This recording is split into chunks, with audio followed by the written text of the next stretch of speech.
Namaste and welcome to this exciting episode of Sathology Debunking Mythology. Sathology के इस episode में आपका बहुत बहुत स्वागत है। हमारे गुरुकुल में जुड़िए, हम लोग को सपोर्ट करिए, हमारे लिटरेचर फेस्टिवल में जुड़िए, स्पॉन्सर करिए उसको और हमारे साथ जुड़े रहिए। चलिए, भारत कैसे बदल रहा है। आज ही सुबह भारत ने म्यांमार में के एक डिस्ट्रिक्ट है साइगांग सगाइंग रीजन में अल्फा के और जो टेररिस्ट थे जो भारत में एक्शंस कर रहे थे उनके बेसिस पर अटैक किया। ये बहुत दूर थे, ये भारत के पास भी नहीं थे। तीन के जो कैंप्स थे ये well with in Myanmar boundary में थे और उस पर अटैक किया। काफ़ी ज़बरदस्त मैसेज भेजा उन्होंने भेजा चाइना को मैसेज कि हम कहीं भी किसी भी वक्त एक्ट करने के लिए सक्षम है। और ये युद्ध हुआ बर्मा की टेरिटरी में, म्यांमार की टेरिटरी में, which is a very remarkable achievement in many ways. क्योंकि ये जो टेररिस्ट कैंप्स पे अटैक किया भारत ने, ये पूरी म्यांमार आर्मी के कोऑपरेशन के साथ हुआ। म्यांमार आर्मी के साथ भारत के बहुत पुराने रिश्ते हैं। तो जो कोई बोलता था कि म्यांमार आर्मी चीन के कब्जे में आ गई है, चीन के इन्फ्लुएंस में है, अगर ऐसा होता तो वो कोऑपरेट नहीं करते। साथ में भारत ने अमेरिकन्स को भी एक मैसेज दिया कि आप अगर कोऑपरेट करते हैं भारत के विरुद्ध on the north east side तो उसका जवाब मिलिट्री होगा। तो सप्लाई चेन्स बंद करने से अर्थ ये होता है कि अब वहाँ के वेपन्स या वहाँ के ड्रग्स भारतीय सीमाओं में नहीं घुसेंगे। वो नहीं घुसेंगे, इससे भारतीयों को भी फायदा होगा। प्लस ये चाइना का जो ड्रग सप्लाई का जो राउट था फेंटेनिल वाला, that is also closed. It also gives a message to the west कि भारत की कैपेबिलिटी पे आप टेस्ट मत करिए, पेशेंस पे टेस्ट मत करिए। और हमारे पॉलिटिशियंस भी सीख गए हैं अभी, मतलब सीखे क्या है कि उनको मालूम ही है कि military power is the number one power in international affairs. ये महाभारत का सिद्धांत है। सेनाओं के द्वारा सनातन धर्म की स्थापना होती है। जैसे जैसे भारत अपनी सेनाओं का प्रयोग करेगा वैसे वैसे सनातन धर्म आगे बढ़ेगा। और भारत के जो आंतरिक जो इश्यूज जो क्रिएट किए जाते हैं मुसलमानों के थ्रू, उसका सॉल्यूशन भी भारत के बाहर बॉर्डर्स पे है। कि जिस दिन भारत बाहर के बॉर्डर्स पे, पाकिस्तान पे, म्यांमार पे, के टेररिस्ट कैंप्स पे खुलकर अटैक करना शुरू करेगा, उस दिन से भारत के अंदर जो आंतरिक कलह है, आप बंगाल में जो देख रहे हैं, हिंदुओं के विरुद्ध जो एक्शंस करते हैं मुसलमान लोग, या जिहाद, लव जिहाद, इन सब पे काबू मिलना शुरू होगा। पुराने टाइम में, महाभारत के समय में, भारत की रक्षा उत्तरी दिशा में जहाँ पे अलमाटी है वहाँ से शुरू होती थी, पश्चिम में सीरिया से शुरू होती थी और पूर्व में चीन से शुरू होती थी। चीन भी भारत का ही प्रांत था, ये महाभारत के में लिखा हुआ है। और दक्षिण में तो जरूरत नहीं, वहाँ समुद्र है तो उधर इतना जरूरत नहीं है। लेकिन समुद्री सीमाओं की रक्षा भारतीय जो मर्चेंट नेवी वेसल्स थे वो करते थे शुरू उस पुराने समय में।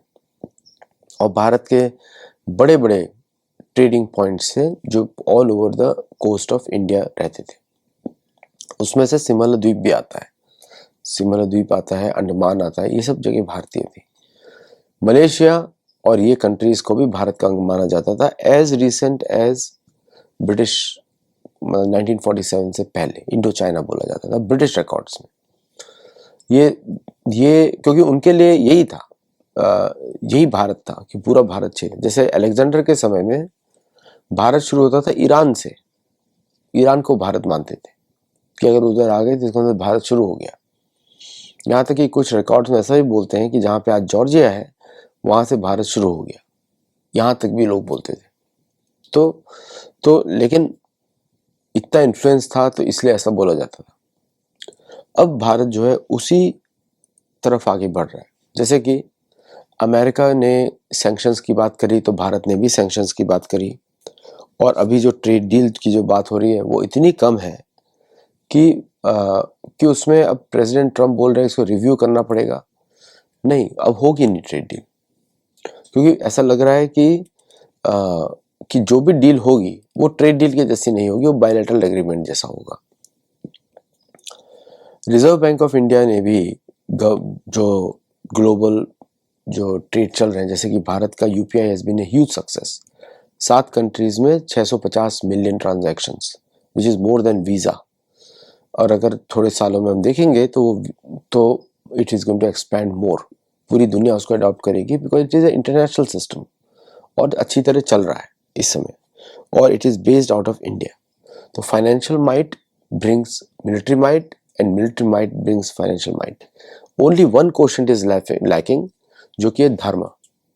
तो भारत को चाहिए कि सारी एम्बेसीज भारत की वो धर्म, सनातन धर्म को प्रमोट करें, योग को प्रमोट करें। योग और सनातन धर्म में कोई फर्क नहीं होता, उसको प्रमोट करें।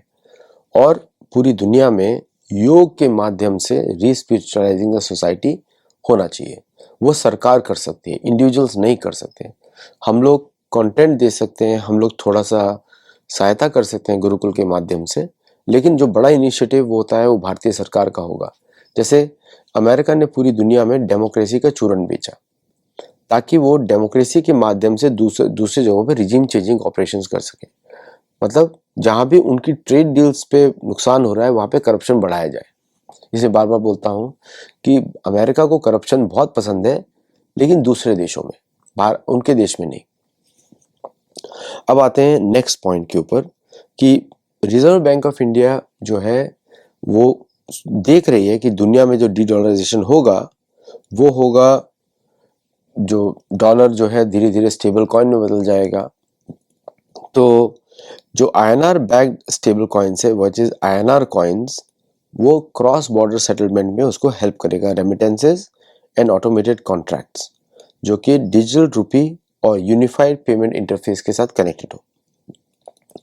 तो इससे भारतीय गवर्नमेंट जो है KYC जो नॉर्म्स है उनके, वो उसको और स्ट्रेंथन करेगी, while reducing dependence on USD and Swift, दोनों के लिए।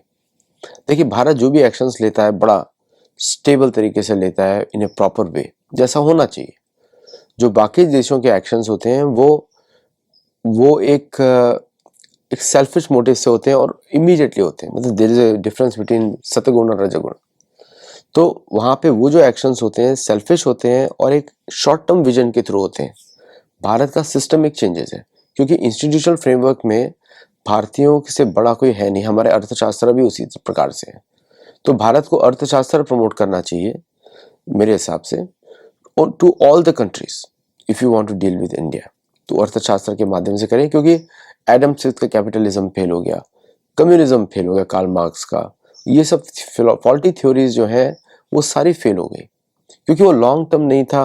उन्होंने कुछ पॉकेट्स और इन्फ्लुएंस बताए, उनके पास भी पैसा नहीं बचेगा, क्योंकि वो पैसा कभी था ही नहीं। जो वो खरीद रहे थे वो फ्री में खरीद रहे थे लिटरली, और उससे फायदा किसको हुआ? 5 फैमिलीज को, 10 फैमिलीज को।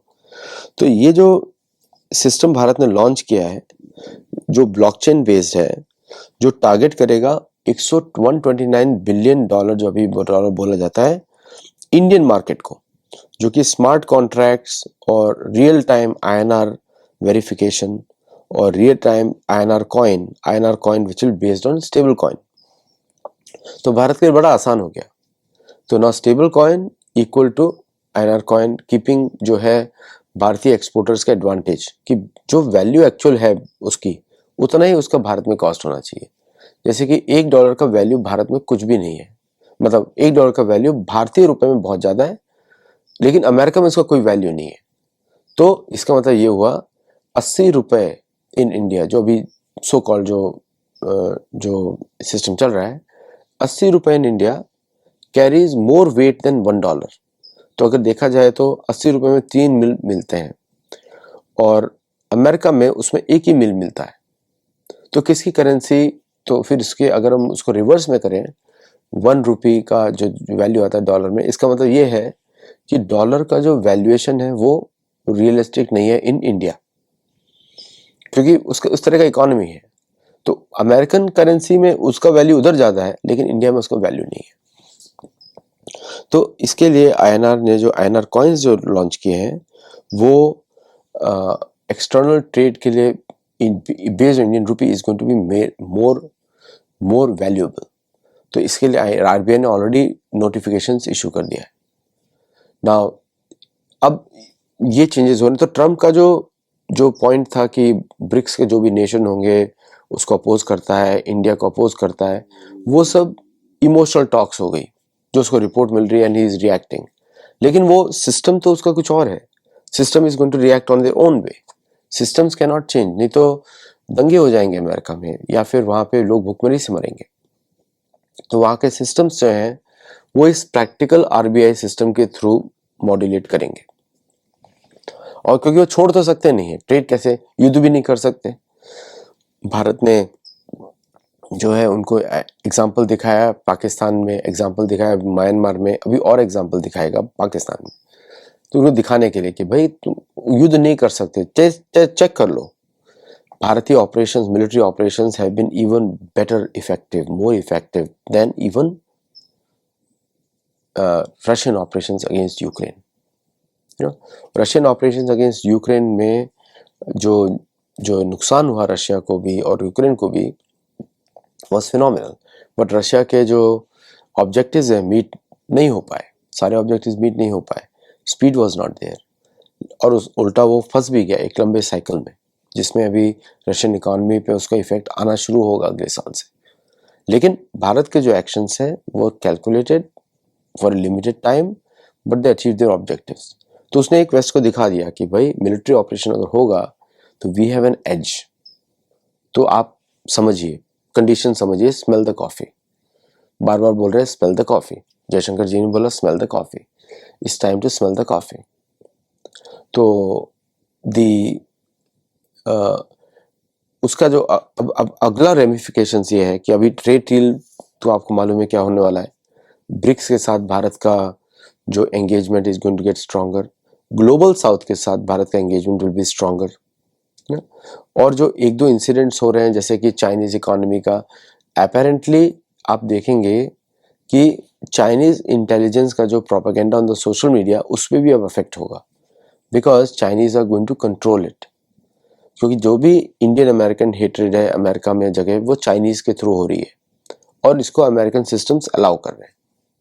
तो लेकिन अभी उस पर इफेक्ट पड़ेगा क्योंकि भारत ने ऑलरेडी कम्युनिकेट किया होगा, जो हेट चाइना प्रोड्यूस कर रहा है ऑनलाइन, नॉन फैक्चुअल इंफॉर्मेशन, उससे भारतीयों की जानों को नुकसान होने वाला है इन वेस्टर्न कंट्रीज।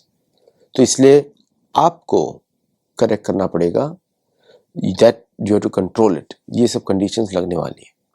तो जो अमेरिका दुनिया को कंट्रोल करने लिखा था और डिक्टेट करता था कि आप ये करो, आप ये करो, आप ये करो, अब वो चलेगा नहीं। आप बोल सकते हैं क्योंकि फ्रीडम है आपको बोलने की, आपका देश से आप जो मर्जी है बोल सकते हैं, लेकिन दूसरे पे इफेक्ट नहीं होगा। और अमेरिकन को ये सब इंफॉर्मेशन फीडबैक कहीं मिलता नहीं है। वो इसलिए नहीं मिलता क्योंकि इतना भयंकर जो मीडिया कंट्रोल है उसमें वही चीज़ सुनाई जाती है जो एंग्लो सैक्सन्स के लिए इम्पोर्टेंट हो। उसमें ना किसी ब्लैक का वर्णन होता है, ना किसी और का वर्णन होता है, नहीं अमेरिका के अंदर जो क्राइम रेट्स का वर्णन होता है वो डिस्कशन ही नहीं होता बताने के लिए, क्योंकि वो दिखाना चाहते हैं कि is the safest and the best and the finest country the world has ever known, ये दिखाना चाहते हैं।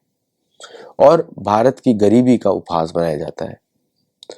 तो मैं भारतीयों से मेरा विनती होगा कि किसी की भी गरीबी का उपहास न बनाए, क्योंकि वो काम हमको नहीं करना चाहिए जो कि हमारी जो दूसरों की वजह से ही है, उनकी वजह से तो हमको नहीं बोलना चाहिए, वो हमारे लिए ठीक नहीं है, अच्छी बात नहीं है। जैसे अमेरिका में उपहास बनाया जाता है भारत का बार बार गरीबी का, let them make it.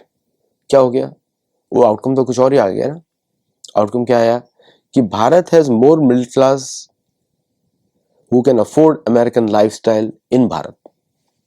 550 million लोग हैं भारत में, 55 करोड़ लोग हैं जो भारत में अमेरिकन लाइफस्टाइल से रह सकते हैं। बहुत बड़ी पॉपुलेशन है।